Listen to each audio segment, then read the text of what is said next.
Malam anniversary kami, suamiku tertawa, menyodorkan surat cerai di depan teman-temannya. Selingkuhannya duduk di sampingnya, memakai kalungku. Mereka bersulang, mengabaikanku. Aku menandatanganinya dengan tenang, tersenyum, lalu melakukan sesuatu yang membuat tawa mereka menjadi penyesalan seumur hidup. Sebelum ceritanya dimulai, silakan tulis di kolom komentar dari daerah mana saja teman-teman yang menonton cerita ini. Jangan lupa like dan subscribe agar channel ini bisa semakin berkembang dan bisa mempersembahkan cerita yang lebih menarik lagi. Hujan gerimis mengguyur kawasan Bintaro malam itu, menciptakan irama ketukan halus di jendela kamar tidur utama kami. Suasana di luar terasa lembab dan sedikit dingin, tipikal malam di pinggiran Jakarta Selatan setelah seharian didera panas. Aku baru saja selesai membersihkan wajah, menatap pantulan diriku di cermin besar kamar mandi. Kerutan halus mulai muncul di sudut mata, tanda dari jam kerja panjang sebagai arsitek lanskap dan juga beban mental mengurus rumah tangga yang kelihatannya sempurna ini. Rumah ini sunyi. Terlalu sunyi untuk ukuran rumah yang dihuni oleh pasangan suami istri yang belum genap 5 tahun menikah. Suamiku, Arya, belum pulang. Seperti biasa. Alasan klasiknya adalah lembur di kantornya di kawasan SCBD, mengejar target kuartal untuk startup teknologi yang ia banggakan itu, atau networking dengan calon investor potensial di lounge-lounge mahal yang harga segelas minumannya bisa untuk makan 3 hari keluarga biasa.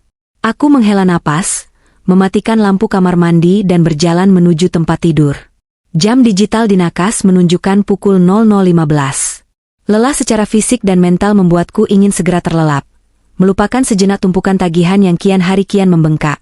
Berbanding terbalik dengan pemasukan suamiku yang katanya seorang CEO bergengsi. Saat aku hendak menarik selimut, mataku menangkap pendar cahaya dari sisi tempat tidur Arya. iPad Pro miliknya tergeletak di sana, layarnya menyala. Sepertinya dia lupa membawanya pagi tadi, atau mungkin sengaja ditinggal karena baterainya habis dan sedang diisi daya. Biasanya, aku tidak pernah mau tahu urusan pribadinya. Aku menghormati privasinya sebagai seorang pengusaha yang sibuk. Namun, malam itu, ada dorongan aneh yang membuatku mendekat.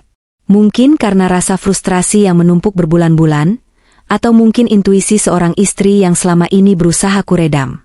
Sebuah notifikasi pesan WhatsApp muncul di layar yang terkunci itu. Nama pengirimnya tertera jelas, Siska Kantor. Hatiku berdesir. Siska adalah sekretaris baru Arya yang sering ia ceritakan. Masih muda, lulusan universitas ternama, dan menurut Arya, sangat cekatan dalam mengatur jadwalnya yang padat. Awalnya aku tidak berpikir macam-macam. Wajar jika sekretaris menghubungi bosnya, bahkan di luar jam kerja, jika ada hal mendesak. Namun, pratinjau pesan yang terbaca di layar membuat darahku seketika terasa dingin, membekukan seluruh persendianku. Pesan itu berbunyi, "Sayang, hotel di Bandung kemarin tagihannya masuk ke kartu kredit kantor ya? Bagian keuangan nanya nih." Dunia di sekelilingku terasa berhenti berputar. Kata, "Sayang," itu menghantam dadaku lebih keras daripada palu godam. Aku terpaku, menatap layar iPad yang perlahan meredup dan kembali gelap, seolah menyembunyikan rahasia kotor yang baru saja dimuntahkannya. "Bandung? Kemarin?" Arya bilang padaku dia ada perjalanan dinas mendadak ke Semarang untuk meninjau lokasi proyek klien potensial. Dia bahkan sempat mengirim foto pemandangan dari jendela pesawat, yang sekarang kusadari, bisa saja foto lama atau foto yang diambil dari internet. Otakku yang biasanya logis dan terstruktur dalam rancang taman-taman indah, kini bekerja keras menyusun potongan-potongan puzzle yang selama ini kabaikan. Tiba-tiba saja, semuanya menjadi masuk akal. Semua keanehan-keanehan kecil yang selama 6 bulan terakhir ini kurasakan, kini membentuk sebuah gambar yang mengerikan. Aku teringat bagaimana frekuensi, lembur, Arya di kawasan SCBD meningkat drastis. Dia sering pulang lewat tengah malam dengan aroma parfum yang berbeda, bukan aroma parfum maskulin yang biasa kupelikan untuknya. Dulu, aku menepis rasa curiga itu dengan berpikir mungkin dia baru saja rapat dengan klien wanita yang memakai parfum menyengat. Betapa naifnya aku. Lalu, ada perjalanan dinas ke Bali bulan lalu. Dia bilang itu adalah konferensi startup Asia Tenggara. 3 hari penuh. Saat itu, aku melihat unggahan Instagram story temannya yang juga pengusaha, menunjukkan mereka sedang berpesta di sebuah beach club terkenal di Canggu. Aku tidak melihat Arya di foto itu, tapi aku tahu dia ada di sana. Saat kutanya, dia berkilah bahwa dia hanya mampir sebentar untuk menyapa kolega setelah seharian lelah di ruang konferensi. Sekarang, aku bertanya-tanya, apakah Siska juga ada di sana? Apakah konferensi itu hanyalah kedok untuk liburan romantis mereka?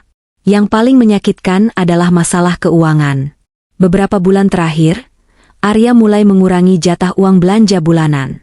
Alasannya selalu sama, ekonomi lagi sulit, ras.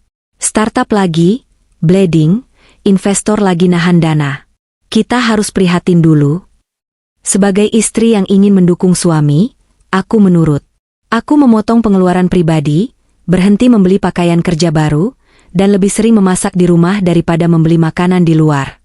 Aku bahkan menggunakan sebagian gaji pribadiku dari proyek lanskap untuk menutupi kekurangan biaya operasional rumah tangga, agar standar hidup kami tidak terlihat menurun di mata tetangga dan keluarga.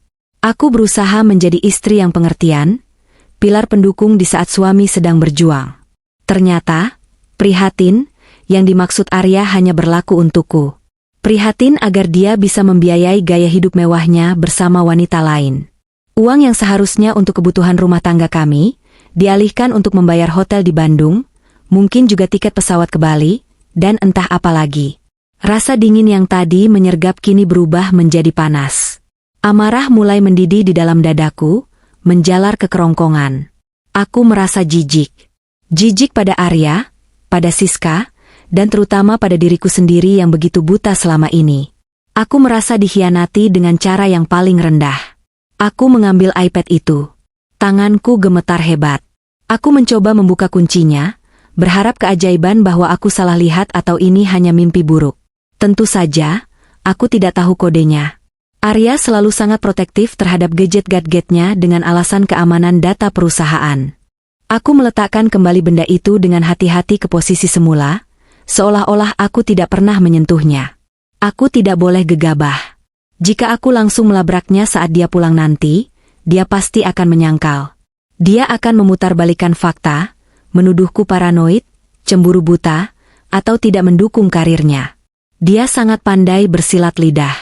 Itulah keahlian utamanya sebagai seorang pengusaha yang menjual mimpi kepada investor. Aku membutuhkan lebih dari sekadar notifikasi yang muncul sekilas. Aku membutuhkan bukti konkret. Bukti yang tidak bisa disangkal lagi. Bukti yang akan menghancurkan segala kebohongan yang telah ia bangun dengan rapi di sekelilingku. Malam itu, di bawah guyuran hujan yang semakin deras, aku tidak bisa tidur sama sekali. Aku duduk di tepi tempat tidur, menatap kosong ke arah jendela yang basah. Air mataku tidak keluar. Rasa sakitnya terlalu dalam untuk diwakili oleh air mata. Yang ada hanyalah tekad yang perlahan membaja di dalam hati. Cinta dan rasa hormat yang selama ini kumiliki untuk Arya Prasetya, pria yang kunikahi dengan penuh harapan 5 tahun lalu, perlahan menguap malam itu, digantikan oleh rasa dingin yang mematikan. Dia telah membangunkan sisi lain diriku yang selama ini tertidur lelap. Sisi seorang wanita yang tidak akan tinggal diam saat harga dirinya diinjak-injak. Saat suara mobil Arya terdengar memasuki garasi sekitar pukul 2 pagi, aku segera berbaring, menarik selimut sampai ke dagu, dan memejamkan mata. Aku mengatur napas agar terlihat tenang dan teratur. Aku mendengar langkah kakinya menaiki tangga, pintu kamar terbuka perlahan, dan aroma alkohol samar tercium saat dia masuk. Dia bergerak mengendap-endap, mungkin takut membangunkanku, atau mungkin takut menghadapi pertanyaan-pertanyaan.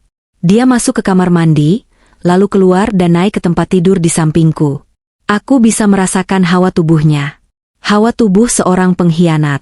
Dalam kegelapan itu, dengan mata terpejam, aku bersumpah pada diriku sendiri. Ini adalah malam terakhir aku menjadi istri yang bodoh dan penurut. Mulai besok, permainan akan berubah. Dan aku pastikan, akulah yang akan memegang kendali. Pagi itu, aku bangun sebelum Arya membuka matanya. Aku melakukan rutinitas pagiku seperti biasa. Menyiapkan sarapan ringan, menyeduh kopi hitam favoritnya, dan memastikan kemeja kerjanya sudah tersetrika rapi. Semua kulakukan dengan gerakan mekanis, tanpa emosi. Saat dia bangun dengan wajah kusut sisa alkohol semalam, aku menyapanya dengan senyum tipis yang sudah kulatih di depan cermin. Senyum seorang istri yang tidak tahu apa-apa. Semalam pulang jam berapa? Mas? Kok aku nggak dengar? Tanyaku basa-basi sambil menuangkan kopi. Arya menyesap kopinya, menghindari tatapanku. Sekitar jam 1-an kayaknya. Meeting sama investor dari Singapura alot banget. Biasalah, mereka banyak mau tapi nggak mau keluar duit cepet. Kebohongan itu meluncur begitu mulus dari mulutnya. Dulu aku akan percaya, bahkan merasa kasihan padanya. Sekarang, setiap kata yang keluar dari mulutnya terdengar seperti racun. Oh gitu. Ya udah, semangat ya kerjanya. Jangan lupa minum vitamin, kataku datar. Setelah Arya berangkat dengan mobil sedan sport Eropa yang cicilannya sering membuatku sakit kepala, aku tidak langsung berangkat ke kantorku. Aku menelepon sekretarisku, mengatakan bahwa aku akan datang terlambat karena ada urusan keluarga mendesak. Tujuanku pagi itu bukanlah lokasi proyek taman yang asri, melainkan sebuah gedung perkantoran tinggi berlapis kaca di jantung Sudirman. Lobi gedung itu terasa dingin dan intimidatif, dengan lantai marmer yang mengilap dan petugas keamanan yang menatap tajam. Aku naik ke lantai 35, menuju sebuah kantor pengacara yang direkomendasikan oleh seorang teman lama yang pernah mengalami masalah serupa. Nama yang tertera di pintu kaca buram itu adalah Katarina Associates.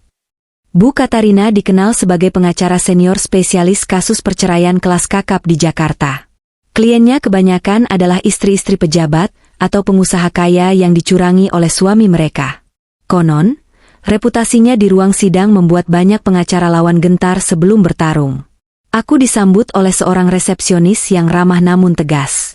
Setelah menunggu sekitar 10 menit di ruang tunggu yang hening dan beraroma terapi lavender mahal, aku dipersilakan masuk ke ruangan Bu Katarina. Wanita itu duduk di balik meja kayu mahoni besar. Usianya mungkin sekitar akhir 50-an, dengan rambut pendek yang ditata rapi dan setelan blazer abu-abu tua yang memancarkan otoritas. Tatapan matanya tajam, seolah bisa memindai isi kepalaku dalam hitungan detik. "Duduk, Bu Saraswati," katanya dengan suara bariton yang tenang. "Waktu saya tidak banyak. Ceritakan apa masalahmu secara singkat dan jelas. Jangan pakai perasaan, pakai fakta." Aku menarik napas panjang, mencoba menekan gemuruh di dadaku.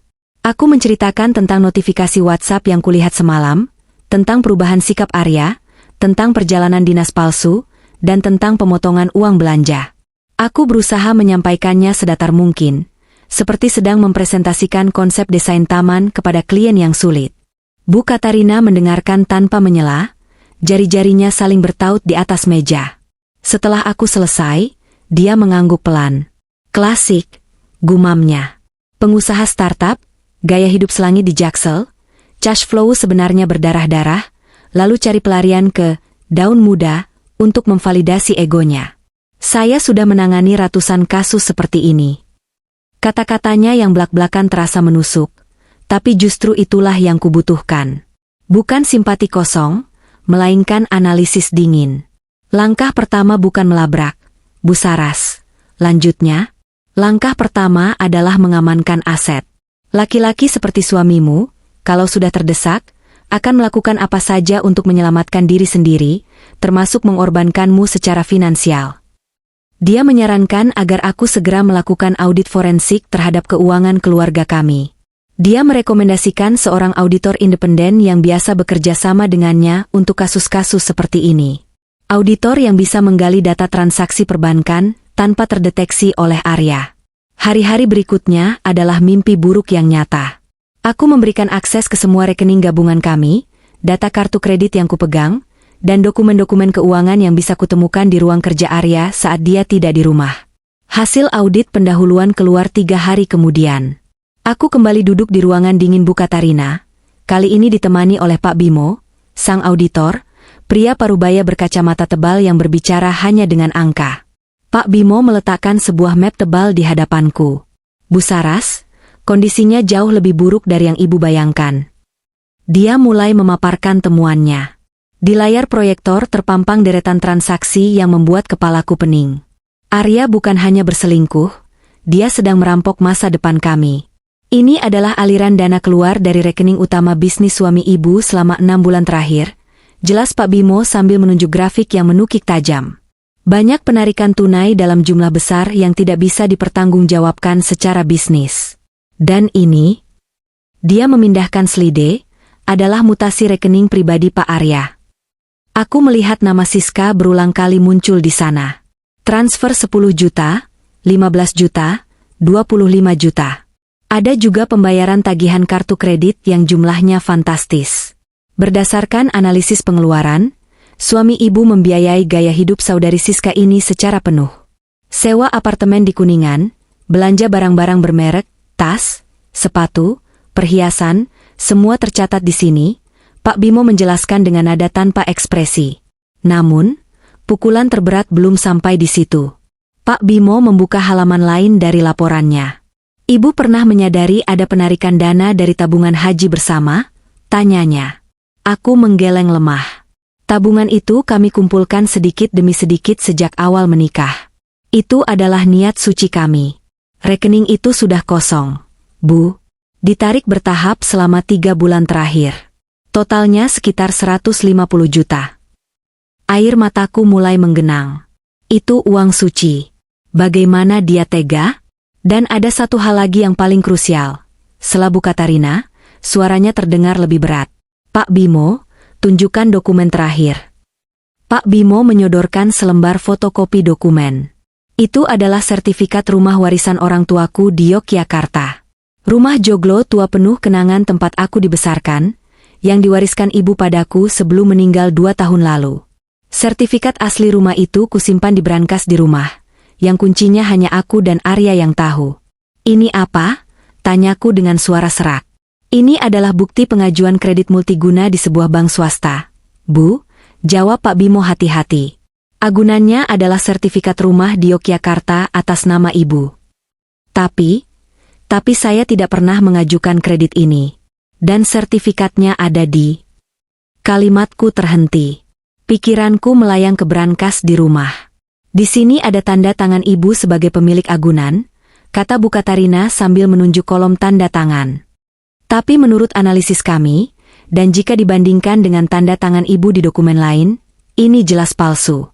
Kemungkinan besar dipalsukan oleh suamimu. Duniaku runtuh. Benar-benar runtuh. Selingkuh adalah satu hal, pengkhianatan emosional yang menyakitkan. Tapi mencuri uang tabungan haji dan menggadaikan rumah warisan orang tuaku dengan memalsukan tanda tanganku, itu adalah kejahatan. Itu adalah tindakan kriminal. Arya bukan hanya seorang suami yang buruk.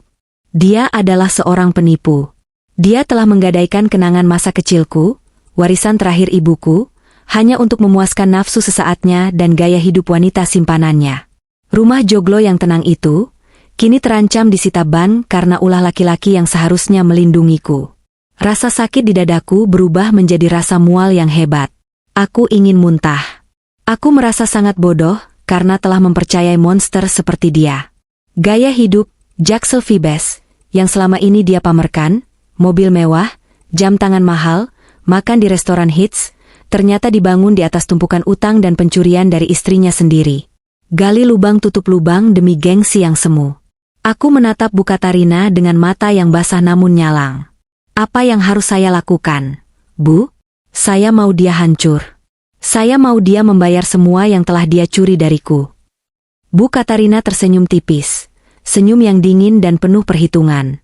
Bagus. Simpan air matamu, Saras. Mulai sekarang, kita berperang. Dan dalam perang ini, kita tidak akan menggunakan perasaan, kita akan menggunakan hukum dan strategi. Dia mencondongkan tubuhnya ke depan. Kita bisa melaporkannya sekarang atas tindak pidana pemalsuan dokumen. Dia bisa langsung masuk penjara. Tapi itu terlalu mudah buat dia. Kita akan membuatnya kehilangan segalanya perlahan-lahan. Hartanya, reputasinya, dan wanita itu. Maka, di ruangan dingin di lantai 35 itu, strategi pembalasan dendamku mulai disusun.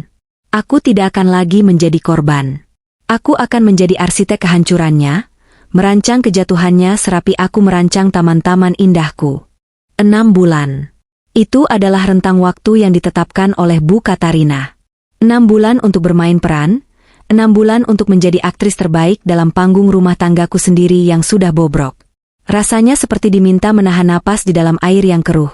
Paru-paruku terbakar ingin berteriak, tapi aku harus tetap diam agar tidak mati konyol.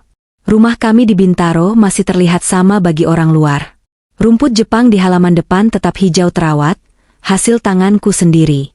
Dinding-dinding bercat putih bersih masih memajang foto pernikahan kami yang besar di ruang tamu. Foto di mana aku dan Arya tersenyum lebar, penuh harapan. Kini, setiap kali aku melewati foto itu, aku merasa sedang melihat orang asing. Wanita di foto itu naif dan bodoh. Wanita yang berdiri di sini sekarang adalah wanita yang membawa pisau di balik punggungnya, menunggu saat yang tepat untuk memotong tali kekang yang menjerat lehernya. Rutinitas pagiku berubah menjadi ritual penyiksaan diri. Setiap pagi pukul 5, aku bangun, mandi, dan menyiapkan keperluan Arya. Aku menyeduh kopi Arabica favoritnya dengan takaran gula yang pas, menyiapkan setelan jasnya, bahkan memakaikan dasinya. Pagi, Mas, sapaku saat dia keluar dari kamar mandi, wajahnya segar namun matanya tak pernah benar-benar menatapku. Pagi, gumamnya singkat sambil mengecek HP. Selalu HP itu. Hari ini aku pulang malam lagi ya. Ada meeting sama investor Cina di Kemang. Biasalah, nego alot. Iya, Mas. Hati-hati ya. Jangan lupa makan, jawabku dengan nada lembut yang kubuat-buat. Di dalam hati, aku ingin muntah. Meeting investor di Kemang? Aku tahu dia akan menjemput Siska di apartemen Kuningan, apartemen yang sewanya dibayar pakai uang tabungan hajiku, lalu mereka akan pergi nonton atau makan malam romantis. Aku harus menelan semua kebohongan itu bulat-bulat. Bu Katarina memperingatkan dengan keras, jangan biarkan dia curiga sedikit pun, Saras. Kalau dia tahu kamu sedang menyelidikinya, dia akan menyembunyikan aset-aset tersisa. Biarkan dia merasa aman. Biarkan dia merasa kamu adalah istri bodoh yang tidak tahu apa-apa. Keangkuhan adalah kelemahan terbesarnya. Jadi, aku menjadi bodoh. Aku menjadi istri yang ngerimo. Saat uang belanja yang diberikannya semakin sedikit, bahkan bulan lalu hanya cukup untuk bayar listrik dan beli beras, aku tidak protes. Aku diam-diam menggunakan gaji pribadiku untuk menutupi semuanya. Maaf ya Ras, bisnis lagi seret banget, katanya suatu malam dengan wajah memelas yang palsu. Kamu ngerti kan? Istri yang baik itu yang dukung suami saat susah. Aku ngerti kok, Mas. Aku masih ada sisa gaji proyek kemarin, bisa dipakai dulu, jawabku sambil memijat bahunya. Dia tersenyum puas. Makasih ya, sayang. Kamu emang istri terbaik. Istri terbaik yang sedang kau rampok. Batinku menjerit. Di balik topeng istri penurut itu, aku bergerak seperti bayangan. Setiap kali Arya lengah, aku beraksi. Saat dia mandi, aku memeriksa saku jas dan celananya. Aku memotret setiap struk yang kutemukan. Struk pembelian tas branded seharga 30 juta di Plaza Senayan. Struk makan malam di restoran omakase seharga 5 juta per orang. Struk laundry atas nama Siska. Semua kufoto dengan tangan gemetar, lalu kunggah ke cloud drive rahasia yang kubagi aksesnya dengan tim Bu Katarina. Puncak penemuan itu terjadi di bulan ketiga. Arya baru saja membeli mobil baru, sebuah SUV hitam gagah yang katanya inventaris kantor, tapi sering dipakainya pamer di Instagram. Dia sangat bangga dengan mobil itu, sampai-sampai dia memasang kamera dashboard, dashcam, canggih yang merekam suara di dalam kabin dan video perjalanan. Satu malam, saat Arya tertidur pulas karena mabuk anggur merah, aku mengendap-endap keluar membawa kunci cadangan mobilnya. Garasi gelap dan dingin. Jantungku berdegup kencang, takut dia tiba-tiba terbangun. Aku masuk ke dalam mobil, menyalakan sistem kelistrikan tanpa menghidupkan mesin, dan mencabut kartu memori dari kamera itu. Aku berlari kembali ke ruang kerjaku, memasukkan kartu itu ke laptop, dan mulai menyalin file rekaman seminggu terakhir. Apa yang kudengar malam itu membuat darahku mendidih hingga ke ubun-ubun. Dalam rekaman tanggal 12 November, terdengar jelas suara Arya dan suara manja seorang wanita. Siska. Mas, kapan sih kamu ceraiin si Saras itu? Aku capek tahu ngumpet-ngumpet terus. Katanya mau nikahin aku tahun depan. Rengek Siska. Suara tawa Arya terdengar meremehkan. Sabar dong, Babe. Aku lagi nunggu momen yang pas. Lagian, Aku masih butuh tanda tangan dia buat nyairin pinjaman bank yang satu lagi. Sertifikat tanah di Jogja itu nilainya gede banget. Sayang kalau dilepas gitu aja. Ih, kamu jahat banget deh. Tapi aku suka, kikik Siska. Terus dia nggak curiga sertifikatnya hilang? Halah, Saras tuh taunya cuma ngurus kembang di taman. Dia mana ngerti urusan aset. Dia tuh terlalu polos, gampang dibegoin. Asal aku puji dikit, dia langsung luluh. Lihat aja, uang belanja aku potong 70% dia diam aja kan? Malah dia yang nambocorin pakai duit dia sendiri. Bego banget kan? Mereka tertawa bersama. Tawa yang menggema di headphoneku, menusuk telingaku seperti jarum panas. Aku membekap mulutku sendiri agar tidak berteriak histeris. Tubuhku gemetar hebat. Jadi selama ini dia bukan hanya selingkuh, dia merencanakan perampokan sistematis. Dia menganggap kesabaranku sebagai kebodohan. Dia menghina ketulusanku sebagai kelemahan. Malam itu, di depan layar laptop yang menyala redup, aku menangis untuk terakhir kalinya. Bukan tangisan sedih, tapi tangisan kemarahan murni. Aku menyalin rekaman itu, menyimpannya di folder bernama Bukti Pamungkas. Besok paginya, saat aku menyiapkan sarapan, Arya turun dengan wajah ceria. Pagi, sayang. Masak apa? Baunya enak, tanyanya sambil mencium pipiku sekilas. Aku menatapnya, lalu tersenyum manis. Sangat manis. Nasi goreng spesial kesukaan Mas. Makan yang banyak ya, biar kuat kerjanya. Makanlah, pikirku. Nikmati hari-hari terakhirmu merasa menjadi raja. Karena sebentar lagi, aku akan mencabut tahtamu dan membiarkanmu merangkak di tanah. Selama 6 bulan, aku mengumpulkan setiap serpihan bukti. Rekening koran yang dimanipulasi, chat mesum yang diarchive, lokasi GPS mobil yang selalu mampir ke apartemen Kuningan. Bu Katarina menyusunnya menjadi sebuah dosier, setebal skripsi mahasiswa doktoral. Kami sudah siap. Kami hanya menunggu satu hal, pemicu. Dan pemicu itu datang dari Arya sendiri. Seminggu sebelum ulang tahun pernikahan kami yang kelima, Jakarta Selatan terasa lebih terik dari biasanya. Matahari bersinar garang, memantul di kaca-kaca gedung pencakar langit SCBD, menciptakan fata morgana di atas aspal panas. Namun, panas di luar tidak sebanding dengan dinginnya hatiku saat aku melangkah masuk ke sebuah kafe kekinian di daerah Gunawarman. Kafe itu adalah tipe tempat yang instagramable, penuh dengan tanaman monstera, dinding bata ekspos, dan barista bertato yang menyeduh kopi single origin. Pengunjungnya rata-rata anak muda berpakaian modis, atau eksekutif muda yang sedang meeting santai. Arya sudah duduk di salah satu meja sudut, sibuk dengan iPad-nya.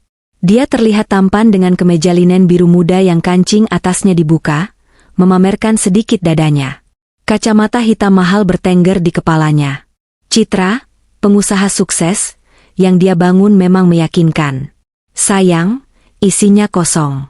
Hai, Mas, sapaku sambil duduk di hadapannya. Dia mendongak, tersenyum lebar. Senyum yang dulu bisa membuat lututku lemas, kini hanya terlihat seperti seringai serigala. Hai, Ras. Udah pesen minum? Pesen aja, bil aku yang tanggung. Tentu saja kamu yang tanggung. Pakai kartu kredit yang tagihannya nanti menunggak ke rumah. Batinku sinis. Udah kok tadi di depan. Es kopi susu gula aren aja. Arya meletakkan iPad-nya, menatapku dengan tatapan yang dia anggap intens dan romantis.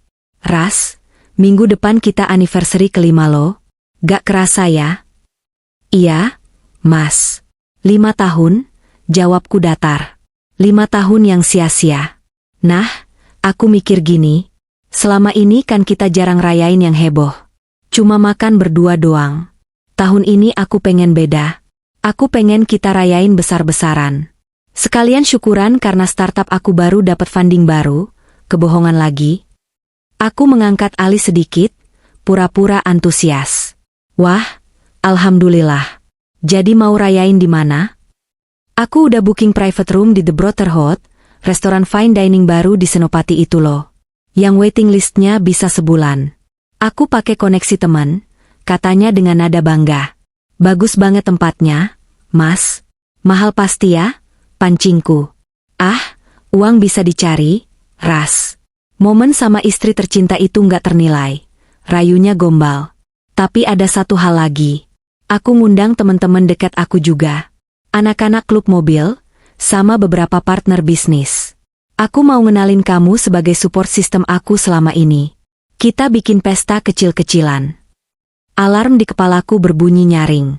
Arya tidak pernah mau membawaku ke acara teman-temannya. Dia selalu bilang aku kurang gaul, atau nggak nyambung sama obrolan mereka. Kenapa tiba-tiba dia ingin memamerkanku? Kecurigaanku terkonfirmasi saat dia melanjutkan kalimatnya, dan aku mau ngumumin babak baru dalam hidup kita. Pokoknya kejutan deh. Babak baru, ulangku. Iya, new chapter. Kamu pasti bakal kaget, tapi ini demi kebaikan kita semua, ucapnya. Matanya berkilat aneh. Bukan kilatan cinta, tapi kilatan antisipasi jahat. Seperti anak kecil yang mau meledakkan petasan di dekat kucing tidur. Aku teringat rekaman di dashcam mobilnya. Nunggu momen pas. Inilah momen itu. Dia tidak berencana merayakan pernikahan. Dia berencana merayakan perceraian. Dia ingin menceraikanku di depan umum, di depan teman-teman sosialitanya, untuk memuaskan egonya. Dia ingin menunjukkan pada dunia, dan pada Siska, bahwa dia bisa membuangku kapan saja dia mau. Seperti membuang sampah. Dia ingin mempermalukanku sehabis-habisnya, membuatku terlihat menyedihkan, agar narasi bahwa Saras yang tidak becus jadi istri, bisa dia bangun dengan sempurna. Darahku berdesir kencang, tapi aku menahan ekspresiku tetap tenang. Jika dia ingin pertunjukan drama, aku akan memberinya pertunjukan blockbuster. Wah, kedengarannya seru banget. Mas, aku harus pakai baju apa dong? Tanyaku dengan nada polos yang kubuat senaif mungkin. Pakai kebaya modern aja, Ras. Yang anggun. Biar kamu kelihatan berkelas. Sarannya, mungkin dia ingin aku terlihat seperti ibu-ibu kuno di tengah teman-temannya yang trendy, supaya kontras dengan Siska yang pasti akan datang dengan gaun seksi. Oke, Mas. Aku bakal dandan yang cantik buat kamu, janjiku. Sepulang dari pertemuan itu, aku tidak pulang ke rumah. Aku memutar arah mobilku menuju kantor Bu Katarina. Ini adalah tahap akhir persiapan. Aku membawa flash disk berisi video presentasi yang sudah kuedit semalaman. Bu Katarina menyambutku dengan senyum miring. Jadi, dia sudah menyebar undangannya? Sudah, Bu. Senopati, minggu depan. Dia bilang mau mengumumkan babak baru. Bagus, kata Bu Katarina sambil mengetuk-ngetukkan pulpen mahalnya ke meja. Dia pikir dia yang membuat jebakan. Dia tidak sadar dia sedang menggali kuburannya sendiri. Kita akan pastikan, babak baru, itu menjadi akhir dari segalanya buat dia. Kami membahas detail rencana malam itu. Bu Katarina sudah mengatur agar ada orang dalam di restoran tersebut. Seorang mantan kliennya yang kebetulan manajer di sana, untuk membantu akses ke sistem audiovisual. Kami juga menyiapkan dokumen-dokumen hukum yang perlu kutandatangani nanti. Ingat, Saras, pesan Bu Katarina sebelum aku pulang. Malam itu, kuncinya adalah ketenangan. Jangan menangis. Jangan marah. Jangan berteriak. Biarkan fakta yang berteriak. Biarkan dia tertawa sepuasnya di awal, karena tawa terakhir akan menjadi milikmu. Seminggu itu terasa berjalan sangat lambat. Aku menghabiskan waktu dengan mempersiapkan penampilanku. Aku pergi ke salon langganan, merawat diri, bukan untuk Arya, tapi untuk diriku sendiri. Aku ingin terlihat sempurna saat menghancurkannya. Aku membeli kebaya modern berwarna marun gelap yang elegan, memancarkan aura misterius dan kuat, bukan kebaya pastel yang biasa disukai Arya. Malam sebelum hari H, aku melihat Arya sibuk menelepon di balkon kamar. Iya, bro. Besok ya. Pokoknya gokil deh. Gue bakal bebas akhirnya. Siapkan champagne yang banyak, katanya sambil tertawa terbahak-bahak. Aku menatap punggungnya dari balik pintu kaca. Nikmatilah tawamu malam ini, Mas, bisikku dalam hati. Karena besok, kamu akan menangis darah. Besoknya, aku berangkat ke restoran sendirian karena Arya bilang dia harus prepare lokasi lebih dulu. Aku memesan taksi online premium. Di pangkuanku ada tas tangan kecil berisi HP yang sudah terhubung ke cloud dan sebuah pulpen bertinta emas. Jakarta malam itu macet, lampu-lampu kendaraan di Jalan Senopati seolah membentuk sungai cahaya yang panjang. Jantungku berdetak stabil, anehnya aku tidak merasa takut lagi. Rasa takut itu sudah habis dimakan kecewa. Yang tersisa hanyalah adrenalin dingin yang mengalir di pembuluh darahku. Mobil berhenti di depan lobi restoran yang mewah. Valet berlarian membuka pintu mobil-mobil sport yang berjejer. Suara musik jazz sayup-sayup terdengar dari dalam. Aku melangkah keluar, menegakkan punggung, mengangkat dagu. Pertunjukan akan segera dimulai. Langkah kakiku terasa ringan, namun setiap ketukannya di lantai marmer restoran itu seolah membawa beban ribuan ton kemarahan yang tertahan. Restoran, The Brotherhood, malam itu dipenuhi aroma kemewahan yang memabukkan. Perpaduan wangi steak premium, cerutu mahal, dan parfum-parfum Niche yang biasa dipakai para sosialita Jakarta Selatan.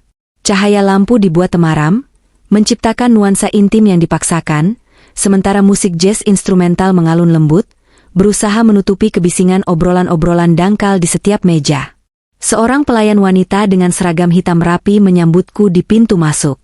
Dia menatapku dari ujung kaki ke ujung kepala, mungkin menilai apakah aku pantas berada di tempat ini. Kebaya marun modern berpotongan asimetris yang kupakai memeluk tubuhku dengan pas, dipadukan dengan kain batik tulis motif parang yang melambangkan perang dan kekuasaan. Aku tidak datang sebagai istri yang manis. Aku datang sebagai ratu yang siap memenggal kepala pengkhianat. Atas nama Arya Prasetya, ujarku singkat. Oh, meja VIP di bagian dalam, Bu. Silakan ikuti saya. Jawabnya, nadanya berubah lebih hormat. Kami berjalan melewati deretan meja yang dipenuhi pasangan-pasangan muda yang sibuk memotret makanan mereka. Semakin ke dalam, suasana semakin eksklusif. Di sudut ruangan yang agak terpisah oleh partisi kaca artistik, aku melihat mereka. Meja panjang itu dikelilingi oleh sekitar 10 orang. Suara tawa mereka yang paling keras di seluruh ruangan. Di tengah-tengah, duduklah Arya. Dia terlihat seperti raja kecil di kerajaannya yang fana. Dia tertawa lebar sambil mengangkat gelas wine-nya tinggi-tinggi, wajahnya merah padam, mungkin sudah setengah mabuk. Dan di sebelahnya, duduklah dia. Siska. Jantungku berhenti berdetak sedetik. Melihat fotonya di media sosial atau membaca chatnya adalah satu hal, tapi melihatnya secara fisik, duduk menempel di lengan suamiku, adalah hantaman realita yang berbeda. Dia jauh lebih muda dariku, mungkin baru 23 atau 24 tahun. Kulitnya putih mulus hasil perawatan klinik mahal, yang dibayar pakai uangku, dan dia mengenakan dress sutra hitam pendek yang mengekspos bahu dan kakinya. Wajahnya cantik, aku akui itu, tapi ada aura ambisius yang kasar di matanya, tipe wanita yang rela melakukan apa saja untuk naik kasta sosial. Namun, bukan wajah cantiknya yang membuat darahku mendidih, hingga rasanya ingin meledakkan pembuluh darah di mataku. Itu adalah benda yang melingkar di leher jenjangnya. Sebuah kalung emas putih dengan liontin berlian berbentuk tetesan air mata antik. Duniaku berguncang. Tanganku mengepal begitu erat, hingga kuku-kukuku menancap di telapak tangan. Itu bukan sembarang perhiasan. Itu adalah kalung peninggalan almarhumah ibu. Kalung yang dipakai ibu saat menikah dengan ayah, kalung yang ibu berikan padaku di hari pernikahanku dengan pesan, jaga ini baik-baik, Ras. Ini simbol martabat wanita di keluarga kita. Jangan pernah biarkan laki-laki merendahkanmu. Aku menyimpannya di brankas, di dalam kotak bludru biru tua yang tersembunyi di bagian paling belakang. Arya pasti mengambilnya. Dia mencurinya. Dia memberikan warisan ibuku, simbol kehormatan keluargaku, kepada wanita simpanannya untuk dipamerkan di acara makan malam. Tingkat kekejian Arya sudah melampaui batas manusiawi. Dia bukan hanya tidak setia, dia tidak punya hati nurani. Rasa sakit hati yang tadi kurasakan seketika lenyap, digantikan oleh kebencian yang dingin dan mematikan. Jika sebelumnya aku masih memiliki setitik keraguan untuk menghancurkannya, saat melihat kalung itu di leher Siska, keraguan itu musnah tak berbekas. Aku menarik napas panjang, memasang senyum paling palsu yang pernah kubuat seumur hidupku, dan melangkah mendekati meja itu. Selamat malam, semuanya, sapaku dengan suara tenang namun cukup keras untuk memotong tawa mereka. Keheningan seketika menyergap meja itu. 10 pasang mata menatapku. Beberapa teman Arya tampak kaget, beberapa berbisik-bisik sambil menyikut temannya. Arya mendongak, matanya sedikit melebar, seolah tak menyangka aku benar-benar datang dengan penampilan seanggun ini. Saras. Datang juga kamu, kata Arya. Suaranya sedikit tercekat tapi dia berusaha menutupinya dengan tawa canggung. Dia berdiri, tapi tidak berjalan mendekat untuk menyambutku atau menciumku layaknya suami yang merayakan anniversary. Dia hanya melambaikan tangan, menyuruhku duduk di kursi kosong di ujung meja. Posisi yang paling jauh darinya. Posisi untuk orang asing. Duduk, Ras. Kenalin nih, teman-teman gue. Ini Rico, itu Denny, itu Bella. Arya menunjuk teman-temannya yang rata-rata berpenampilan flashy. Pria-prianya memakai jam tangan besar dan kemeja bermerek dengan logo segede gaban. Wanitanya memakai bulu mata palsu anti badai, dan tas yang diletakkan di atas meja agar logonya terlihat. Mereka menatapku dengan tatapan menilai. Tatapan meremehkan. Aku tahu tipe orang-orang ini. Mereka adalah parasit sosial. Orang-orang yang berteman dengan Arya, hanya karena Arya sering mentraktir mereka. Dan ini... Arya menunjuk Siska yang masih duduk santai sambil memutar-mutar gelas wine-nya. Ini Siska. Sekretaris andalan gue di kantor. Tangan kanan gue. Siska menatapku dengan senyum miring. Dia tidak berdiri. Dia bahkan tidak mengubah posisi duduknya yang menyandar manja ke arah kursi Arya. Halo, Mbak Saras. Sapanya dengan nada yang dibuat-buat manis, tapi matanya memancarkan tantangan. Sering dengar cerita soal Mbak dari Mas Arya. Katanya Mbak sibuk banget yang ngurusin tanaman. Beberapa teman Arya terkikik menahan tawa. Tanaman. Dia merendahkan profesiku sebagai arsitek lanskap, seolah aku ini tukang kebun keliling. Aku menatap Siska tepat di matanya, lalu tatapanku turun perlahan ke lehernya. Siska menyadari arah pandanganku. Bukannya malu, dia malah dengan sengaja menyentuh liontin berlian itu, memainkannya dengan jari telunjuknya yang berkuku merah darah. Kalungnya bagus, Siska, ujarku datar. Antik. Jarang ada yang punya model seperti itu zaman sekarang. Siska tersenyum bangga, melirik Arya sekilas. Oh ya? Makasih, Mbak. Ini hadiah spesial dari seseorang yang sangat menghargai kerja keras aku. Katanya si ini barang berharga banget. Barang berharga ibuku, Jalang, teriakku dalam hati. Tapi di luar, aku hanya mengangguk pelan. Ya, sangat berharga. Hati-hati memakainya, kadang barang antik punya nyawa sendiri. Kalau dipakai orang yang salah, bisa bawa sial. Senyum Siska sedikit luntur. Arya buru-buru memotong ketegangan itu. Udah. Yuk pesen makan. Ras, kamu mau apa? Pesen aja yang paling mahal, malam ini aku yang traktir. Rayain anniversary kita kan? Arya tertawa lagi, tawa yang kosong. Aku memesan salmon steak dan air mineral. Aku tidak ingin menyentuh alkohol. Aku butuh kesadaran penuh untuk mengeksekusi rencanaku.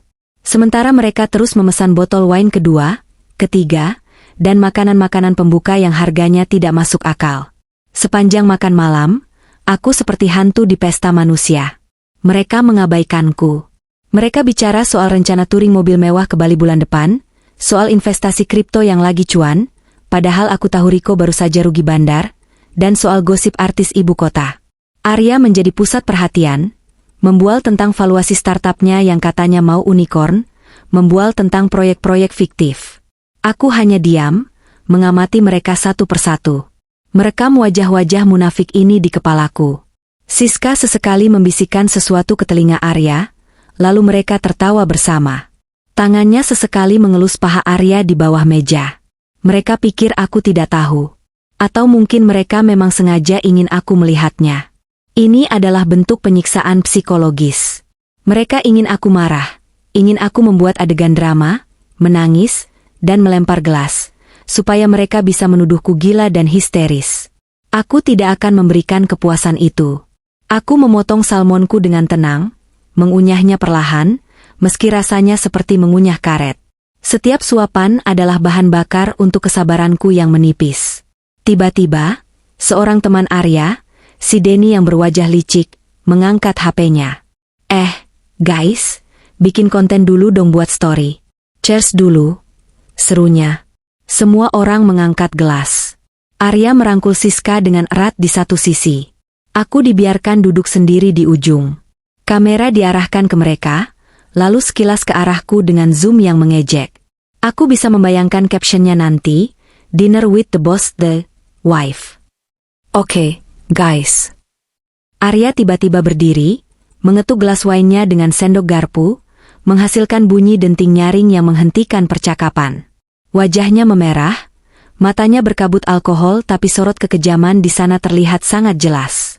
Perhatian sebentar semuanya, serunya lantang. Beberapa pengunjung meja lain menoleh dengan terganggu, tapi Arya tidak peduli. Dia menikmati panggungnya. Malam ini kan ceritanya gue anniversary kelima sama Saras, katanya sambil menunjukku dengan dagunya, tanpa rasa hormat sedikit pun. 5 tahun, men. Lama juga ya gue bertahan. Tawa pecah di meja itu. Kuat lu, bro, celetuk Riko. Nah, lanjut Arya, biasanya kan suami ngasih kado perhiasan atau bunga ya. Tapi gue mikir, Saras ini wanita mandiri. Dia wanita karir. Arsitek, bos. Masa dikasih bunga? Layu entar. Dia merogoh ke bawah kursi, mengambil sebuah tas kerja kulit. Dari dalamnya, dia mengeluarkan sebuah amplop coklat besar. Amplop dokumen yang tebal. Jadi, gue mau kasih hadiah yang bisa bikin dia lebih bebas. Hadiah yang bakal ngebuka lembaran baru buat kita semua. Siska menutup mulutnya, menahan tawa cekikikan. Dia tahu apa isinya. Teman-temannya mulai mengeluarkan HP, merekam momen ini. Lampu flash menyala dari berbagai sudut. Mereka siap memviralkan momen ini. Mereka pikir ini lelucon yang lucu. Arya berjalan menghampiriku. Langkahnya sedikit sempoyongan. Dia melempar amplop coklat itu ke hadapanku. Amplop itu mendarat di atas piringku yang sudah kosong, menimbulkan suara plak yang menyakitkan. Buka dong, Ras. Hadiah spesial dari suami tercinta, ejeknya. Aku menatap amplop itu. Tanganku tidak gemetar. Aku sudah tahu isinya. Tapi demi skenario, aku membukanya perlahan. Mengeluarkan tumpukan kertas di dalamnya. Judul dokumen itu terpampang jelas di halaman depan, Gugatan Cerai Talak. Suasana hening sejenak, memberikan efek dramatis yang diinginkan Arya, sebelum akhirnya gelombang tawa pecah dari mulut teman-temannya. Bukan tawa simpati, tapi tawa mengejek. Anjay, Savage parah Pak Bos. Gokil. Kado anniversary terepik tahun ini. Definisi move on jalur ekspres nih. Arya kembali ke kursinya, merangkul Siska lagi, dan menatapku dengan seringai kemenangan. Maaf ya, Ras. Kita udah gak selevel. Gue butuh pendamping yang bisa ngimbangin gaya hidup gue sekarang. Siska lebih ngerti gue, lebih nyambung sama dunia gue. Kamu terlalu kaku. Terlalu ngebosenin. Siska menimpali dengan suara manja yang berbisa, jangan sedih ya, Mbak. Nanti kalau butuh kerjaan tambahan buat ngurus taman apartemen kita, kabarin aja. Penghinaan itu sempurna.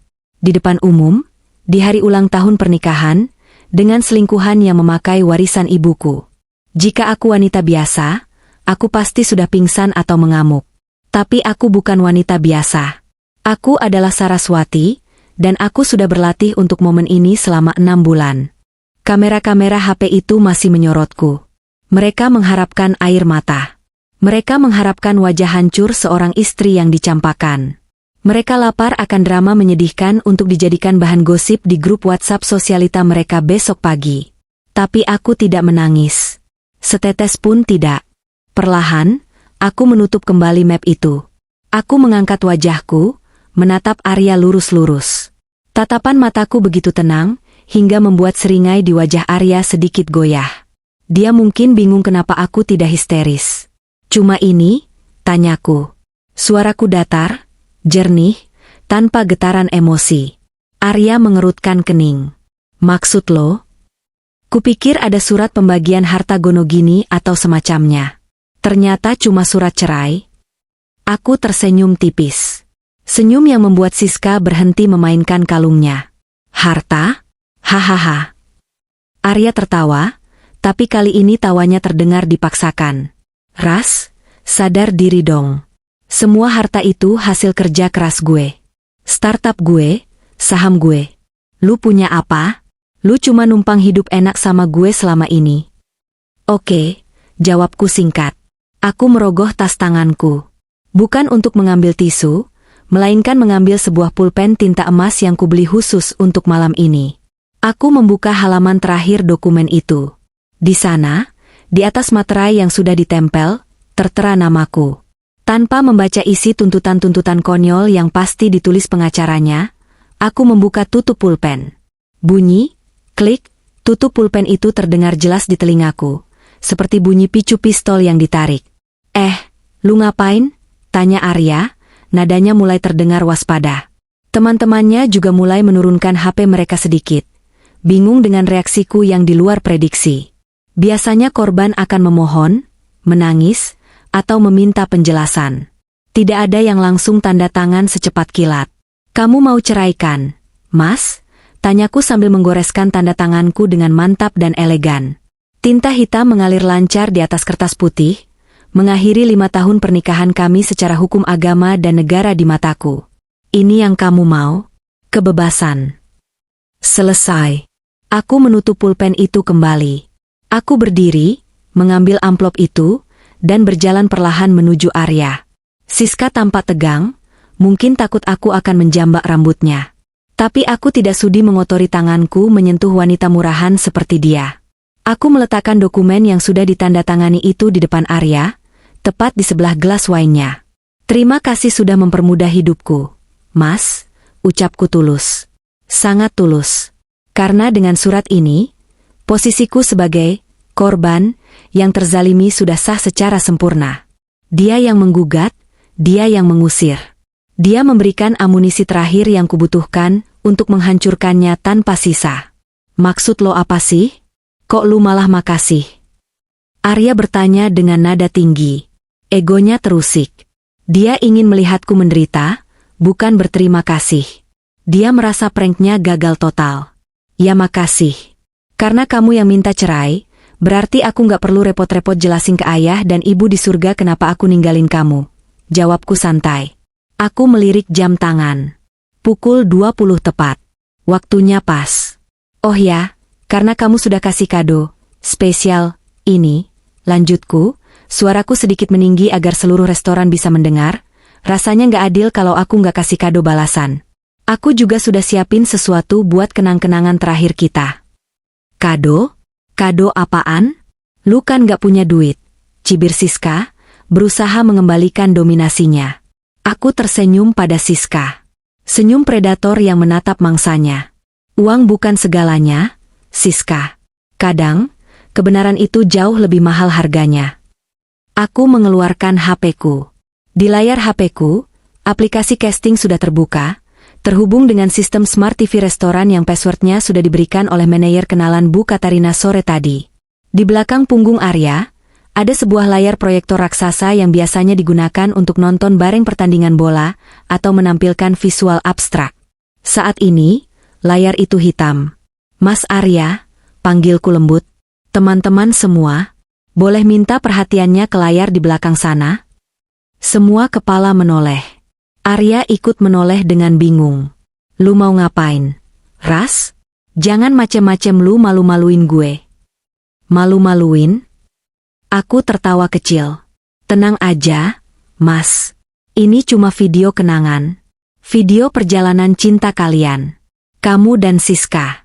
Sayangkan kalau dunia nggak tahu betapa hebatnya kisah cinta kalian. Jariku menekan tombol play di layar HP. Detik itu, suasana di restoran The Brotherhood berubah dari sebuah pesta makan malam yang sombong menjadi ruang pengadilan umum. Dan palu hakim sudah diketuk. Layar raksasa itu menyala terang. Bukan menampilkan foto romantis, tapi menampilkan sebuah slide presentasi dengan latar belakang hitam dan tulisan merah menyala yang sangat besar, terbaca jelas dari jarak 20 meter. Judulnya, Laporan Keuangan Kronologi Perselingkuhan Arya Prasetya, CEO yang dibanggakan. Musik jazz di restoran seolah berhenti. Hening yang mencekam menyelimuti ruangan. Bunyi denting garpu yang jatuh ke piring terdengar sangat keras. Arya ternganga. Wajahnya yang merah karena alkohol, perlahan berubah pucat pasi, seputih kertas tisu di meja.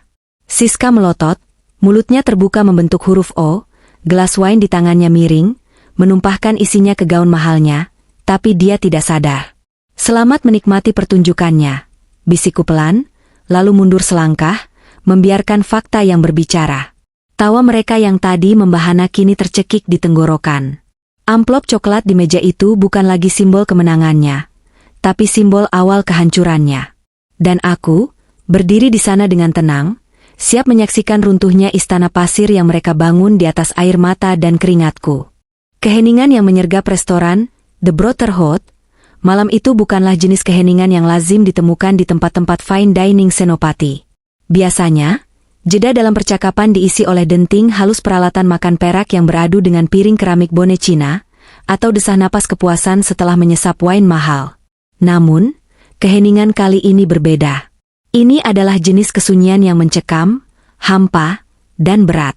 Seolah-olah gravitasi di ruangan itu meningkat 2 kali lipat, menekan dada setiap orang yang ada di sana. Layar proyektor raksasa di belakang punggung Arya, yang sebelumnya mati dan menyatu dengan kegelapan interior restoran yang bernuansa industrial luxury, kini hidup. Cahayanya yang terang benderang membelah keremangan, menciptakan siluet tajam pada tubuh Arya yang masih berdiri kaku. Musik jazz beraliran smooth yang sedari tadi mengalun, mungkin lagu dari Michael Bublé atau Frank Sinatra, tiba-tiba berhenti mendadak, digantikan oleh dengung halus kipas proyektor yang terdengar seperti suara napas naga yang baru bangun tidur. Arya masih belum menoleh. Dia masih menatapku dengan campuran ekspresi bingung dan sisa-sisa arogansi yang mulai retak. Namun, dia bisa melihat perubahan di wajah teman-temannya. Rico, yang duduk di ujung meja, menjatuhkan garpunya. Bella, sosialita yang tadi sibuk membenahi bulu mata palsunya, kini menatap layar di belakang Arya dengan mulut sedikit terbuka, tangan yang memegang gelas champagne berhenti di udara. Perlahan, sangat perlahan, Arya memutar lehernya. Gerakannya kaku, seperti robot yang engselnya berkarat. Saat matanya akhirnya menangkap apa yang terpampang di layar sebesar 3x4 meter itu, aku bisa melihat momen di mana jiwanya seolah meninggalkan tubuhnya. Warna kulitnya berubah drastis, dari merah padam akibat alkohol menjadi pucat pasi, seputih kain serbet yang ada di pangkuannya. Slide 1. Pembukaan, The Real Arya Prasetya. Slide pertama itu sederhana, namun mematikan. Latar belakangnya hitam pekat. Di tengahnya, ada tulisan dengan font sans serif tebal berwarna merah darah. Laporan keuangan kronologi perselingkuhan Arya Prasetya, CEO yang dibanggakan oleh dirinya sendiri. Di bawah judul itu, aku menyertakan sebuah subjudul kecil yang menyakitkan, sebuah dedikasi untuk anniversary kelima, kebenaran yang tertunda. Apa-apa ini? Suara Arya keluar sebagai bisikan parau, hampir tidak terdengar. Dia berkedip berkali-kali, seolah berharap ini hanyalah halusinasi akibat terlalu banyak minum wine. Duduk, Mas, perintahku lembut, namun suaraku menggema ke seluruh penjuru restoran berkat sistem audio yang sudah disabotase oleh timku. Baca, aku dan manajer restoran yang berpihak pada kebenaran. Kamu tadi bilang mau, new chapter, kan? Mau buka lembaran baru? Nah, sebelum kita buka lembaran baru, kita harus tutup buku dulu. Kita audit dulu lembaran lama yang penuh borok itu. Siska, yang duduk di sebelahnya, mulai menyadari situasi. Matanya melotot liar menatap layar, lalu menatapku, lalu kembali ke layar. Saras, lu gila ya? Matiin nggak? Ini pelanggaran privasi. Gue bisa laporin lu, jeritnya. Suaranya melengking tinggi, memecah kesunyian dan membuat beberapa tamu di meja lain meringis. Privasi? Aku tertawa kecil, tawa yang dingin dan menusuk. Aku berjalan perlahan mengelilingi meja bundar itu, langkah kakiku tenang dan terukur. Siska, kamu berani tidur dengan suami orang, memakai uang istri orang, dan pamer di depan istri orang. Di mana konsep privasi yang kamu maksud? Saat kamu memposting foto liburanmu dengan caption ambigu itu, kamu sendiri yang mengundang publik masuk ke hidupmu. Aku menekan tombol di layar HP-ku. Slide berpindah. Slide 2, pos anggaran, dinas luar kota. Slide kedua menampilkan tangkapan layar percakapan WhatsApp yang telah diperbesar resolusinya, sehingga terbaca jelas bahkan oleh pelayan yang berdiri di dekat pintu dapur. Di sebelah kiri adalah chat Arya kepadaku pada tanggal 14 Februari lalu, hari Valentine. Arya, sayang, maaf ya Valentine ini aku nggak bisa pulang. Ada site visit mendadak ke proyek pabrik di Cikarang. Sinyal susah, nanti aku kabarin kalau udah di hotel ya. Love you. Di sebelah kanan, adalah chat Arya kepada kontak bernama, Siska kantor, pada tanggal dan jam yang sama. Arya, Babe, udah check-in di Ritz-Carlton kan? Aku outwu nih, baru cabut dari rumah. Si nenek lampir gampang dikibulin. Jangan lupa pakai lingerie yang merah ya. Can't wait. Suara desisan kaget dan bisik-bisik mulai terdengar riuh, seperti lebah di seluruh restoran. Gila, Cikarang versus Ritz-Carlton. Bisik seseorang di meja sebelah. Anjir, nenek lampir? Istrinya secantik itu dibilang nenek lampir, timpal yang lain. Wajah Arya kini bukan lagi pucat, tapi mulai berkeringat deras. Bulir-bulir keringat sebesar biji jagung muncul di dahinya, memantulkan cahaya proyektor. Dia menatap teman-temannya dengan tatapan memohon. Itu editan. Sumpah, itu fake chat. Sekarang kan gampang bikin gituan pakai aplikasi. Jangan percaya. Riko, teman Arya yang biasanya paling loyal, kini memundurkan kursinya menjauh. Dia menatap Arya dengan tatapan jijik. Bro, itu ada timestampnya. Lu bilang ke kita waktu itu lu lagi meeting sama investor Jepang. Ternyata lu check-in. Riko, lu percaya sama dia? Dia cuma istri yang sakit hati. Teriak Arya histeris. Dia mencoba bangkit untuk meraih laptop atau kabel yang tersambung ke proyektor, tapi kabel-kabel itu tertanam rapi di dalam dinding dan dikendalikan secara nirkabel dari ruang kontrol. Dia melambaikan tangan ke pelayan. Weh, pelayan, manajer, matikan ini. Saya tuntut restoran ini. Matikan. Manajer Hendra muncul dari balik bayangan di sudut ruangan. Wajahnya tenang. Tangannya terlipat di dada. Dia menatap Arya lurus-lurus. Mohon maaf, Pak Arya. Sistem kami sedang mengalami error yang tidak bisa direset manual. Teknisi sedang dalam perjalanan dari Bekasi. Jawabnya dengan nada sopan yang dibuat-buat, namun syarat akan sarkasme. Jarak Senopati ke Bekasi butuh waktu berjam-jam. Itu adalah cara halus Pak Hendra berkata, nikmati nerakamu. Aku melanjutkan presentasiku. Masih mau menyangkal? Mas? Oke, kita bicara angka. Laki-laki mungkin bisa bohong soal perasaan, tapi angka di rekening bank tidak pernah bohong. Aku menekan tombol lagi. Slide 3, arus kas pencurian dana masa depan. Grafik batang berwarna-warni muncul di layar. Judulnya, aliran dana tabungan haji pendidikan anak yang belum lahir. Teman-teman Mas Arya yang terhormat, ujarku, mengarahkan pandangan pada gerombolan sosialita yang kini terdiam kaku. Kalian lihat grafik merah yang menukik tajam ini? Ini adalah saldo tabungan haji kami. Uang yang kami kumpulkan receh demi receh sejak awal menikah 5 tahun lalu. Niat kami suci, ingin membawa orang tua kami ke tanah suci. Aku menunjuk ke layar, di mana tertera daftar mutasi rekening yang memilukan. Transfer keluar, 15 juta rupiah. Keterangan, DP sewa apartemen Kuningan, transfer keluar, 25 juta rupiah. Keterangan, pelunasan tas Dior Saddlebag, debit card, 8.500.000 rupiah, Omnia Day Club Bali. Aku menoleh ke arah Siska. Dia tampak semakin kecil di kursinya. Tas Dior yang dimaksud ada di pangkuannya saat ini. Dia refleks mencoba menyembunyikan tas itu di balik punggungnya, tapi gerakan itu justru menarik perhatian semua orang. Tas yang bagus.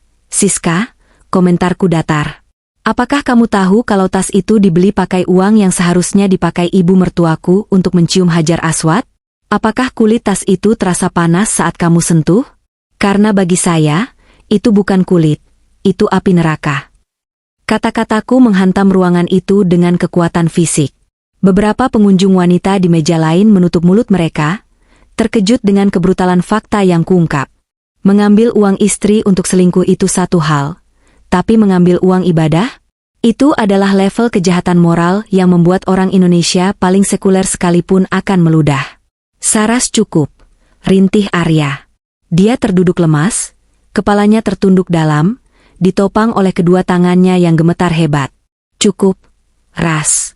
Kita bicarain di rumah. Tolong, aku mohon. Di rumah? Aku menaikkan satu alis. Rumah yang mana, Mas? Rumah yang sertifikatnya sudah kamu gadaikan tanpa sepengetahuanku. Slide 4, Grand Final, Pidana Murni. Slide terakhir muncul. Ini bukan lagi soal moral, ini soal hukum. Di layar terpampang jelas hasil scan sertifikat rumah Jogja warisan ibuku. Di sebelahnya, ada formulir aplikasi kredit multiguna senilai 2 miliar rupiah. Di kolom tanda tangan pemohon, istri, ada tanda tangan yang sangat mirip dengan tanda tanganku, tapi dengan sedikit getaran yang tidak wajar di ujung tarikan garisnya. Di bawahnya, aku menampilkan analisis forensik tulisan tangan dari ahli grafologi yang disewa Bu Katarina. Kesimpulan, tanda tangan non-identik. Indikasi kuat pemalsuan dokumen, pasal 263 KUHP.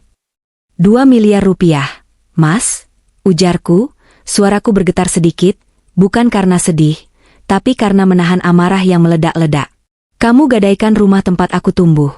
Rumah tempat ibu menghembuskan napas terakhirnya, hanya untuk memodali lifestyle palsumu ini, hanya untuk traktir teman-temanmu minum wine mahal supaya kamu terlihat seperti Raja Jaksel. Aku menatap teman-teman Arya. Kalian tahu? Makanan yang masuk ke perut kalian malam ini, wine yang kalian minum, sewa mobil sport yang Arya bawa, itu semua dibayar pakai darah dan air mata keluarga saya. Itu semua uang curian. Denny, teman Arya yang tadi paling bersemangat merekam, tiba-tiba berdiri. Wajahnya merah padam karena malu.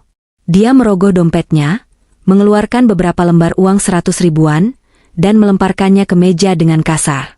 Gue bayar sendiri makanan gue. Najis gue makan duit haram. Satu persatu, teman-teman Arya mulai bereaksi. Ilusi kekayaan dan kesuksesan Arya hancur lebur dalam hitungan menit. Mereka tidak mau diasosiasikan dengan seorang kriminal. Ya ampun, Ar. Gue kira lu beneran sukses. Ternyata lu penipu. Cibir Bella sambil membenahi tasnya dan berdiri. Yuk girls, kita cabut. Bau kemiskinan dan kriminal di sini menyengat banget. Tunggu, teriak Arya, mencoba meraih tangan Riko. Riko, lu sahabat gue kan? Dengerin gue dulu. Ini salah paham. Saras cuma mau ngejebak gue. Riko menepis tangan Arya dengan kasar. Ngejebak? Tanda tangan palsu itu ngejebak? Lu sakit jiwa, Ar. Jangan hubungin gue lagi. Gue nggak mau terseret kasus hukum lu. Dalam sekejap, meja bundar itu kosong. Hanya tersisa Arya yang hancur lebur, Siska yang membeku ketakutan, dan aku yang berdiri tegak sebagai eksekutor. Aku berjalan mendekati Siska. Langkahku pelan namun pasti. Siska gemetar. Air mata mulai melunturkan mascara tebalnya, membuat wajahnya terlihat berantakan seperti lukisan abstrak yang gagal. Jangan deket-deket, cicit Siska. Gue teriak nih. Teriak saja. Biar satu Jakarta dengar suara pelakor yang ketakutan, jawabku tenang. Aku berhenti tepat di hadapannya. Jarak wajah kami hanya beberapa sentimeter. Aku bisa mencium bau parfum mahal bercampur bau keringat dingin ketakutan. Mataku tertuju pada lehernya. Pada kalung berlian antik itu. Kamu tahu sejarah kalung ini? Tanyaku pelan, hampir berbisik. Ini kalung yang dipakai nenek saya saat menikah di masa penjajahan. Ini kalung yang disembunyikan ibu saya di dalam beras, saat kerusuhan tahun 98 supaya tidak dijarah. Kalung ini sudah melewati perang, revolusi, dan krisis moneter. Aku menatap mata Siska tajam. Dan kamu pikir kamu pantas memakainya hanya karena kamu bisa melayani nafsu suami saya di hotel murah. Tanpa peringatan, tanganku bergerak secepat kilat. Aku tidak menariknya dengan kasar yang bisa melukai kulit. Tapi aku menekan pengait di belakang lehernya dengan presisi, keahlian tangan seorang arsitek lanskap yang biasa menangani detail kecil. Klik. Kalung itu terlepas. Siska memeki kaget, Tangannya refleks memegang lehernya yang kini kosong. Itu dikasih Mas Arya. Arya tidak punya hak memberi apa yang bukan miliknya, kataku sambil menggenggam kalung itu erat-erat. Terasa dingin dan berat di telapak tanganku. Ini kembali ke pemilik aslinya. Aku mundur selangkah, menatap pasangan menyedihkan itu untuk terakhir kalinya malam ini. Mas Arya, panggilku. Arya mendongak, matanya merah, wajahnya basah oleh keringat dan mungkin air mata. Tagihan makan malam ini sekitar 15 juta rupiah. Aku sarankan kamu cek limit kartu kreditmu. Oh ya, aku lupa bilang, aku sudah memblokir kartu kredit tambahan yang kamu pegang atas namaku tadi sore. Good luck paying the bill. Aku berbalik badan. Rasanya seperti ada beban ratusan kilo yang terangkat dari pundakku. Aku berjalan menuju pintu keluar restoran dengan langkah ringan. Di belakangku, aku mendengar suara keributan baru. Maaf Pak, kartu Bapak declinet. Suara pelayan terdengar tegas. Coba lagi. Gesek lagi. Gak mungkin. Suara Arya terdengar panik, pecah, dan putus asa. Tetap declinet. Pak, Bapak harus bayar tunai atau kami panggil polisi. Aku mendorong pintu kaca restoran, membiarkan udara malam Jakarta Selatan yang lembab menyambutku. Hujan rintik-rintik mulai turun lagi, tapi kali ini, hujan itu tidak terasa menyedihkan. Rasanya seperti air pembaptisan yang membersihkan sisa-sisa kotoran dari hidupku. Aku mengeluarkan HP, memesan taksi online premium, dan tersenyum. Pertunjukan babak pertama selesai. Sekarang, saatnya menunggu badai yang sebenarnya menghantam mereka di babak kedua. Pagi hari di Jakarta biasanya dimulai dengan kebisingan klakson dan deru mesin kendaraan. Namun pagi ini, ada jenis kebisingan lain yang jauh lebih kencang, kebisingan digital. Aku bangun pukul 6 pagi setelah tidur paling nyenyak yang pernah kurasakan dalam 5 tahun terakhir. Tidak ada beban untuk membuatkan kopi, tidak ada kecemasan memikirkan baju apa yang harus kusiapkan untuk Arya. Rumah ini hening, tapi bukan hening yang sepi, melainkan hening yang damai. Saat aku menyalakan data seluler di HP-ku, notifikasi masuk bertubi-tubi seperti rentetan senapan mesin, membuat HP-ku hang selama beberapa detik. Ribuan mention, direct message, dan notifikasi WhatsApp membanjiri layar. Ternyata, The Brotherhood Incident, semalam bukan hanya terekam oleh 1 atau 2 orang. Hampir separuh pengunjung restoran merekamnya. Video presentasiku viral dengan kecepatan cahaya di berbagai platform. Di TikTok, tagar Saras menyala dan Ceo abal-abal menjadi trending topik nomor 1. Video dengan caption, istri sah ulti suami pelakor pakai power pound, The Real Girl Boss. Sudah ditonton 12 juta kali dalam waktu kurang dari 10 jam. Aku membaca beberapa komentar sambil menyesap teh melati di beranda belakang. Gila ah, presentasinya lebih rapi daripada skripsi gue. Mbaknya arsitek ya? Kelihatan dari struktur, ataknya yang sistematis. Tulis akun bucin logika. Pas dia ambil kalung itu, merinding wai. Aura, Queen-nya keluar banget. Nggak perlu jambak-jambakan, cukup tatapan mematikan, komentar netizen budiman. Spill nama cowoknya dong. Biar kita silaturahmi. Dan tentu saja, netizen Indonesia yang terkenal sebagai intelijen paling efektif di dunia, tidak butuh waktu lama untuk membongkar semuanya. Identitas Arya Prasetya telanjang bulat di internet. Profil LinkedIn-nya diserbu. Akun Instagram-nya yang penuh foto pamer mobil, sewaan, dan jam tangan, KW, dibanjiri hujatan. Netizen membandingkan foto-foto, suksesnya dengan bukti-bukti utang yang kutampilkan di Slide. Namun, dampak viral ini melampaui sekadar gosip sosial media. Ini menjadi bencana korporasi bagi Arya. Sekitar pukul 9 pagi, aku menerima telepon dari Bu Katarina. Selamat pagi, The Dragon Lady, sapa Bu Katarina dengan nada jenaka. Kamu sudah lihat berita bisnis hari ini? Belum, Bu. Ada apa? Investor utama startup mantan suamimu, PT Global Ventura, baru saja merilis press release resmi. Mereka memecat Arya secara tidak hormat dari posisi CEO efektif per jam 8 pagi ini. Alasan utamanya, pelanggaran integritas berat dan penyalahgunaan dana perusahaan. Aku tersenyum tipis. Secepat itu? Viral itu senjata, Saras. Investor paling takut sama isu reputasi. Begitu video presentasi kamu viral yang menunjukkan dia pakai uang kantor buat selingkuh, mereka panik. Mereka langsung kirim auditor pagi buta tadi. Dan tebak, mereka menemukan bolong dana hampir 5 miliar rupiah yang tidak bisa dipertanggungjawabkan. Arya bukan hanya dipecat, dia akan dilaporkan atas tuduhan penggelapan. Jadi dia benar-benar habis? Tanyaku, memastikan. Habis sehabis-habisnya. Aset pribadinya akan dibekukan untuk ganti rugi.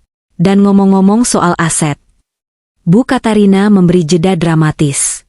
Polisi sudah menerbitkan surat panggilan untuk kasus pemalsuan sertifikat rumahmu. Karena ancamannya di atas 5 tahun dan dikhawatirkan melarikan diri atau menghilangkan barang bukti, kemungkinan besar dia akan langsung ditahan setelah pemeriksaan pertama besok.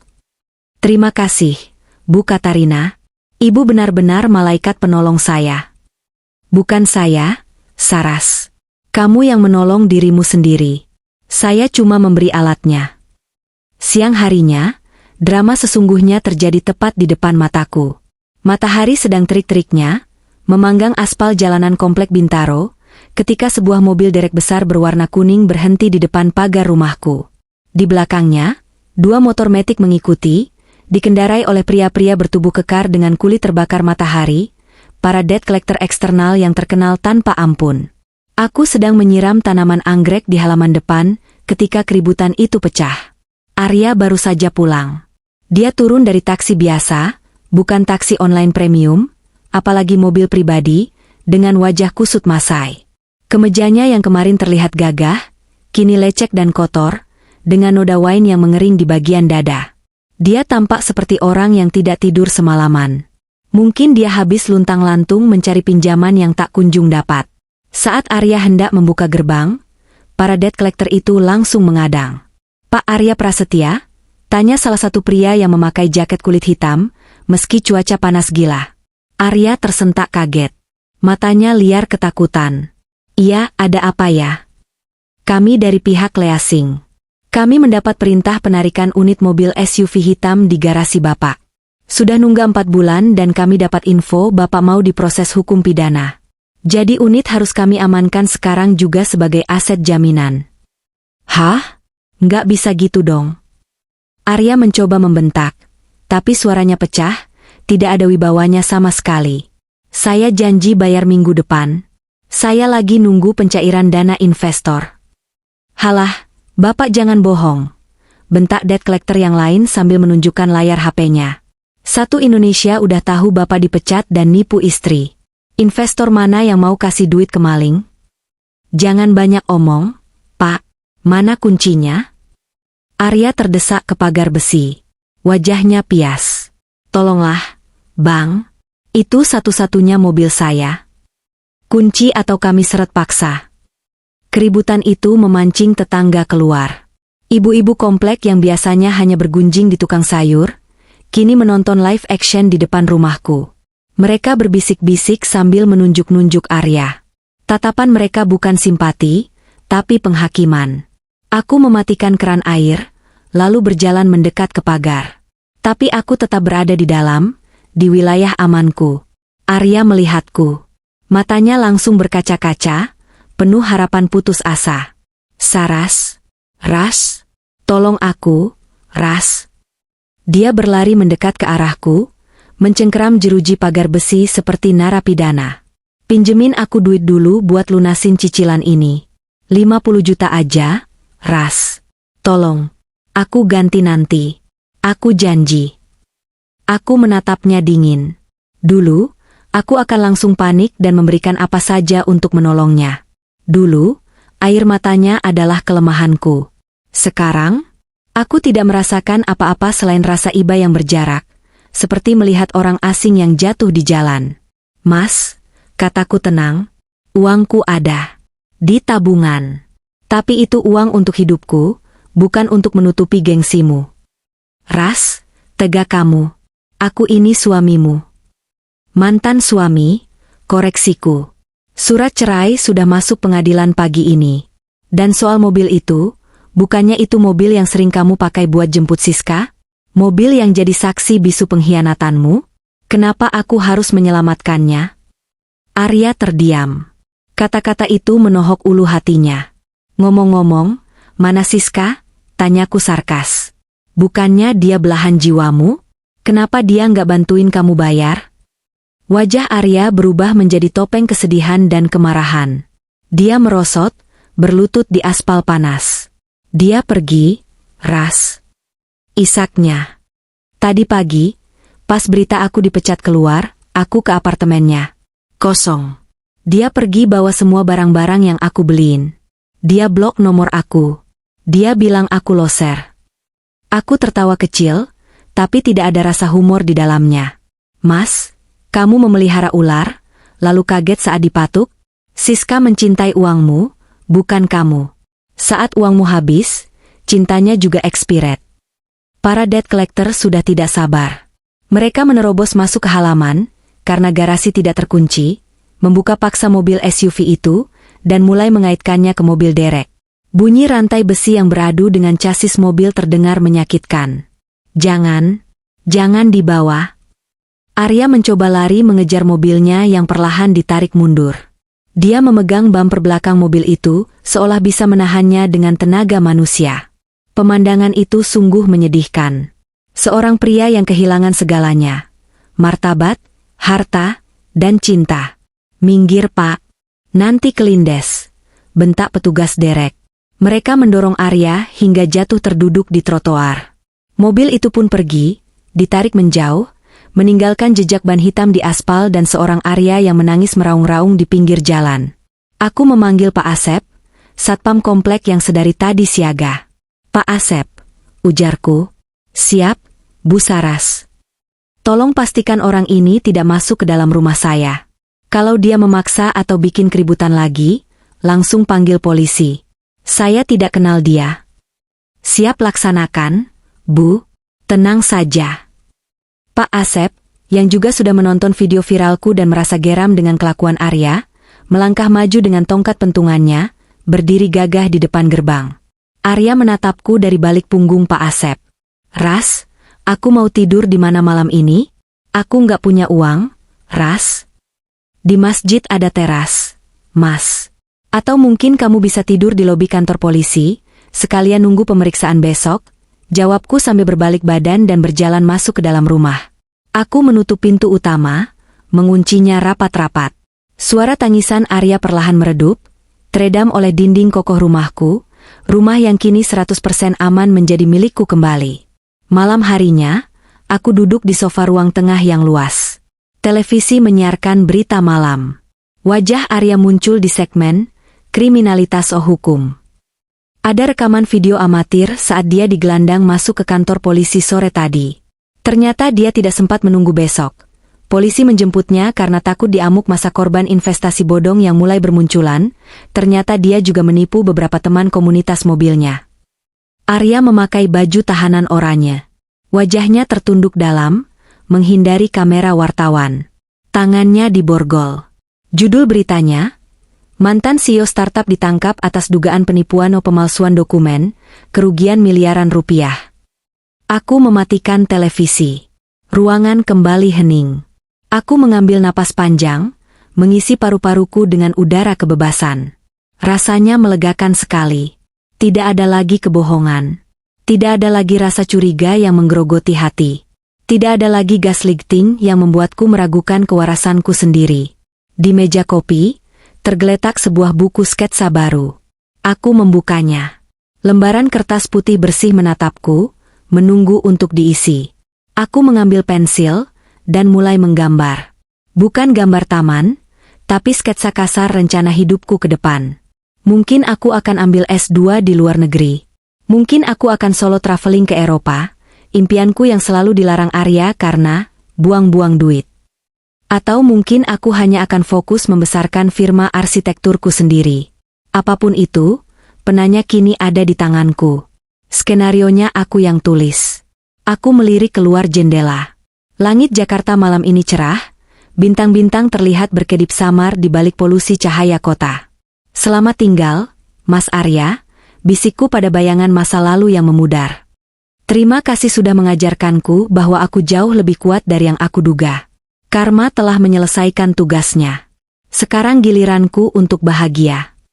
Aku tersenyum, menutup mata, dan untuk pertama kalinya dalam waktu yang sangat lama, aku merasa utuh kembali.